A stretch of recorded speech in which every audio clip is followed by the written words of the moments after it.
Hello, welcome back again. You know what we're going to talk about today? Kids in VR. I'm not going to do that. I have no interest in covering that topic, but something did come up that I don't see any coverage about. And while I know it's mostly oohs and ahs right now, like this is complete early, it's just pipe dream wishing, the fact that I've seen now a trailer for an early concept of it, it's the first time I've seen something like that, and it's pretty exciting. Also, I don't get political on this channel, despite the name. I think I've made a few comments and people take them whichever way they want, but all I'll say right now is it is a tough time for many. Just be nice to your fellow man, your fellow friend, your fellow anybody. Like, God, can we just love each other? But anyway, whether it's a Futurama episode, whether it's a Star Trek episode, maybe a little Troy and Abed community in the morning, holodecks are all throughout pulp culture, right? They've been in pop culture all the time. Many people know what that term is by name who may not even see it before. It's pretty synonymous with an experience where you enter a room and anything that you want to happen can be made true, whether that's by projection, by some other. And I don't know, everybody does it differently, but you're basically going into a place and anything can happen. And I think that's what VR pitches quite a bit. It's a reason why a lot of people want to be inside VR. It's pure escapism, and it is that holodeck in its purest technical form on what we're able to get now, right?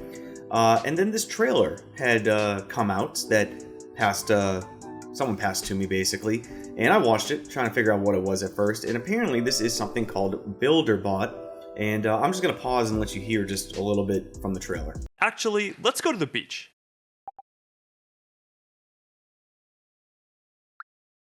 Pretty good. Let's add some clouds. Huh, that's all AI generated.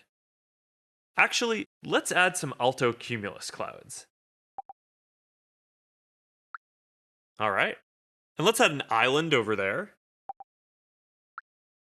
It's cool. How about we add some trees out here by the sand? Let's get a picnic blanket down here. Let's put up a table. So yeah, it's a pretty interesting concept. Basically, by assuming gesture pointing, although they didn't show that here, I'm assuming it's a mix of some type of other input, gesture input, and voice command along with an AI. You can basically build worlds inside VR using very minimal tools, basically just your body. And I think that's super interesting and super powerful. Do I think this trailer is going to lead to anything soon? No. I'm not even going to stretch it. Like, I know the title stretched it, I'm sorry, but I'm trying my best to get you guys here some days, you know? But it's so early, I don't think anything's going to come of this in a very long time. But I think of the possibilities, the accessibility, especially once people start building worlds in VR, which they already are doing, but finding ways to compensate themselves, because I know no one wants to talk about making money in VR, and I'm not talking about NFTs, I'm not talking about crypto, but world building is an extreme skill. Like, world building in video games is a skill. If you don't know him, sadly, it's Bradley, is an amazing content creator, and he himself has made levels for Half-Life Alyx that have critical acclaim. He just made recently a video on how difficult it is to build levels, and I agree with him fully. Looking at myself, I play mostly multiplayer games, and it's very clear in VR when a map is designed with the game mode in mind, and very clear when it's not.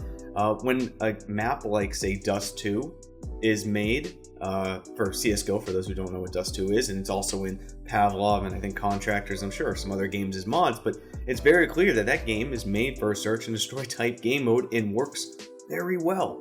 Very well. It's very clear. But it's also clear that if you threw Capture the Flag on that, it's probably not the same game, although who knows, maybe it could work. But world building is very difficult. It's very hard to get into. It's very hard to understand the tools, and there's just a lot of learning. And then I see something like this that I go, yeah, I get it. It's just a cool looking trailer. At least it's not CG-ish. At least it's not CG-ish. And shows proof of concept. But that proof of concept is revolutionary. And I'm going to pay strict attention to this and see how it plays out. And if I can ever get an opportunity to try something like this, I will definitely report to my experience. But I see this just opening up the accessibility people all over the world to actually create levels with minimal tech understanding, just their body and their voice and trying to build things to share with people and create and maybe sell, because people are going to be putting a lot of time. This is why I talked about level building, like bring it all the way back from that ramble, is people are going to be putting a lot of time into building these levels and these maps and these experiences that they're going to share to the world. And maybe that should be rewarded in some way. And I'm just looking at new businesses popping up, new experiences, like new avenues for everybody in the world. And I've said that like 8 times, but this is pretty exciting stuff, and I will be paying attention to where it goes.